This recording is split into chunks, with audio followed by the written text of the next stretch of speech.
given that the precarious perch that Israel sits in right now, given that it is being considered in many ways a pariah state by people all over the world, do you think it helps the cause or hurts the cause for Mr. Netanyahu to suddenly get on a plane, fly to Washington, and start, as some have said, coaching Mr. Trump on what to do regarding Iran? Do you think he should have waited, or do you think maybe he should have done it over the phone? You are describing President Trump as a small boy. He doesn't know and has to have a mentor called Benjamin Netanyahu. This is not true at all, because President Trump, for many years, even before he was president, he was speaking against Iran. So he doesn't need Netanyahu to coach him and to encourage him. I have to remind you. So then why go? So if he doesn't need it, why would Bibi Netanyahu further antagonize Americans who are starting to feel like it's not about America first, it's about Israel first? Look, the purpose of the visit of Netanyahu was, first of all, he was invited by President Trump, and this is to do with the negotiations behind the scenes, and coordination, I would say, rather coordination between the two countries about the policy towards Iran, about different scenarios if the Iranians will not defuse their nuclear and ballistic missiles programs. It was just consultations and coordination. To say that Netanyahu is coaching President Trump, I think this is ridiculous. Coordination sounds a lot like coaching in this sense.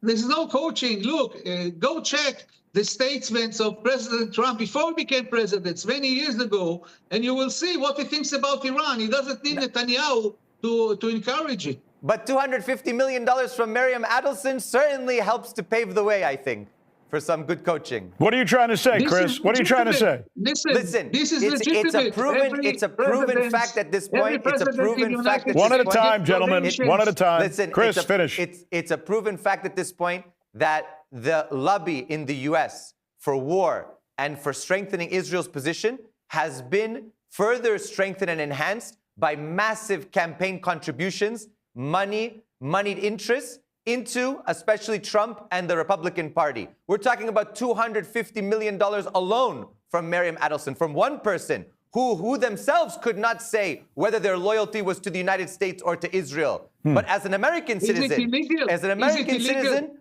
I would say that your loyalty should be for USA. Is it illegal? Is President Trump the first president that gets donations?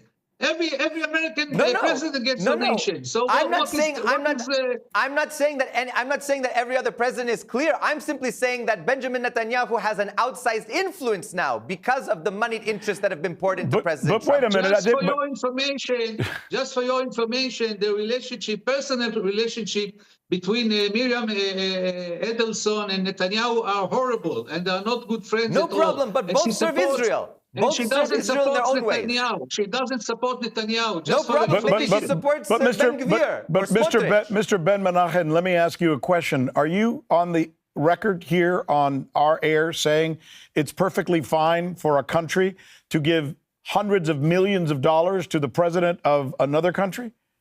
Are you saying that? Miriam Adelson is not a representative of the state of Israel. And she did not give the money, the donation, in the name of Israel. This is done privately without any connection to the Israeli government. On the contrary, she's against the Israeli government. So how can you say that Israel is the one who's giving the hundreds of millions of dollars to the Okay, what about AIPAC? But what about AIPAC? They apparently have given 94% of Congress money directly, and the minimum that any congressman has gotten is over $110,000. I mean, that's direct money from AIPAC. Are they just citizens who have no connection to Israel? AIPAC is a lobby. They are not representing the state of Israel. They are a lobby organization in the United States. You can find different organizations that are giving money to politicians, to American politicians. What is got to do with the Israeli government? They have an Israeli flag on their logo. Part of the Israeli government. They have an Israeli flag on their logo at their events. Netanyahu speaks at their events. You tell me how it's supposed to be seen. Not only Netanyahu speak at their events, all the prime ministers that belong to the other parties also speak there. It's not only Netanyahu. All so the more get the facts reason right. that it's connected to the Israeli government, of all factions of the Israeli government. I'm just wondering, is there another? No, they is are it, political parties. They are not part of the. Even the Israeli opposition, they deliver speeches in the conventions of AIPAC. What is that to do with the money? But I'm There's just- nothing to do with the money.